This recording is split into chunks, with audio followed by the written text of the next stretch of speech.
میں یہ جانتا ہوں کہ میں کچھ نہیں جانتا، سقراط کی یہ جو سٹیٹمنٹ ہے یہ علم کی بڑی ترین سٹیٹمنٹ سمجھی جاتی ہے۔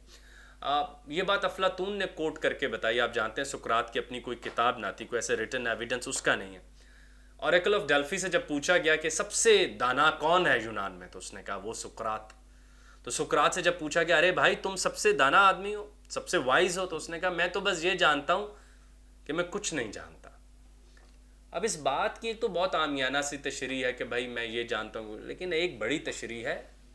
ہر عالم یہ بات جانتا ہے کہ علم ایک مستقل شاہد کا نام ہے، اور یہ بات احمد جاوید صاحب نے سمجھائی کہ علم مستقل شاہد کا نام ہے، یعنی معنی کی طرف آہستہ آہستہ ایک شاہد اور گماں کے ساتھ بڑھتے رہنا اور کچھ سرٹینٹی ہو۔ اور ہر عالم یہ جانتا ہے کہ غیب زیادہ ہے اور ظاہر کم ہے۔ ہر عالم یہ جانتا ہے کہ میری جاننے کی قوت نہ جاننے کی قوت سے ہمیشہ کم ہوتی ہے۔ ہر عالم یہ بات جانتا ہے کہ جانا ہوا علم تو فقط حافظہ ہے، کشش صرف غیب میں ہے، نامعلوم میں ہے۔ وہ جس کو میں نہیں جانتا وہ پروو کرتا ہے۔ یعنی جانے ہوئے کو میں بار بار آپ کو بتاؤں تو کون سا عالم، میں غیب کے لیے کتنی کشش رکھتا ہوں، اصل وہ علم ہے۔ اب اس بات کے اوپر اب ہم ذرا ایک گہری رائے بھی لے لیں۔ احمد جاوید صاحب فرماتے ہیں کہ بھائی اگر ہم کہیں کہ ہم یہ جانتے ہیں کہ ہم کچھ نہیں جانتے تو ہم سقراط بن جائیں گے۔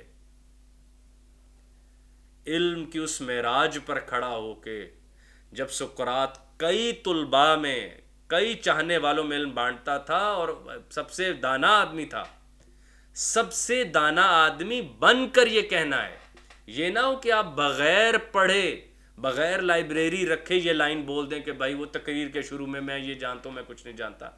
سب کچھ جان کر جو یہ لائن بولے گا بس وہ عالم ہے۔ عالم وہی ہے جو سب کچھ جان کر بھی یہ کہہ دے کہ بھائی میں کچھ نہیں جانتا۔ اور علماء ہی یہ بات جانتے ہیں کہ سمجھو ہوئے علم کی قسمت ہوتی ہے کہ وہ حافظہ بن جاتا ہے، اور حافظہ ذہن میں کاڑ کباڑ کا ایک کمرہ ہے۔ اور آخری ایک اچھی اور بڑی دلیل جو میرے ذہن میں آ رہی ہے کہ جانے ہوئے علم میں تخیل کی جگہ نہیں بچتی۔ سقراط جانتا تھا کہ زیادہ تخیل، زیادہ امیجنیشن، زیادہ ایبسٹریکٹ ان آبجیکٹس کے لیے موجود ہے جن کو میں نے ابھی نہیں دیکھا، نہیں پرکھا۔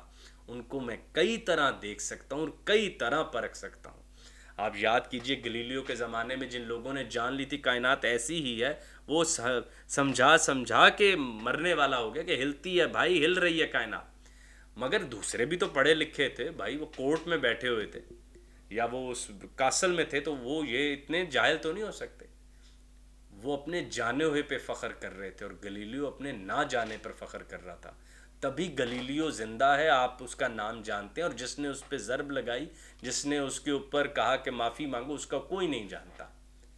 یہ ساری باتیں سقراط نے طے کیں اور اس نے ہمیں یہ بات سمجھائی کہ نہ جانے ہوئے کی طرف جاننے کا جذبہ اصل میں علم ہے۔ علم کہتے ہیں اس شے کی طرف رجوع کرنا جس کو میں ابھی نہیں جانتا۔ جانا ہوئے کا کیا ہے؟ تو پھر سقراط کی یہ لائن، میں یہ جانتا ہوں کہ میں کچھ نہیں جانتا، ہمیں یہ بات سمجھاتی ہے کہ ایبسنٹ پریزنٹ سے زیادہ ہے، غیب ظاہر سے کافی زیادہ ہے۔